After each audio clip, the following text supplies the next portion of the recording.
एक छोटंसं काम करा, फक्त ह्या शिळेवरती बसून तुम्ही त्या भगवंताचं नामचिंतन करा. पण करता करता इथं माझं 1-2-2.5 एकराची ज्वारीची पट्टी आहे, तुम्ही त्याचं राखण करा. काय म्हटला सावकार तो? त्या माझ्या ज्वारीची राखण करा. त्या ज्वारीच्या राखणे आता कंस भरायला लागलेत, पोटऱ्यातून ज्वारी बाहेर आली, आता त्याला पीक येईल, दाणे येतील त्याला. त्या दाण्यांचं राखण करा, तुमचं नामचिंतनही चालू राहू द्या आणि पिकावरती येणारी पाखरं तेवढी तुम्ही राखा.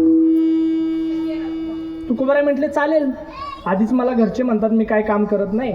तुकोबारायांची बायको म्हणत होतीच ना, फुटकाचं विना त्याला 2 तारा, पदरी बांधिले भिकाऱ्याच्या, तुकोबारायांना म्हणत होती. पण तो भिकारी कुणाच्या दारातला होता हो? तो भगवंताच्या दारातला भिकारी होता. तो भगवंताच्या नामचिंतनाची भीक भगवंताकडे मागत होता. आणि ते तुकोबाराय नामस्मरण करायचे. थोडं धावत्या वेगात सांगतो, थोडाच वेळ राहिलाय. ते नामचिंतन करत असताना तुकोबाराय ती कंस भरायला लागली, त्यात दाणे भरू लागले.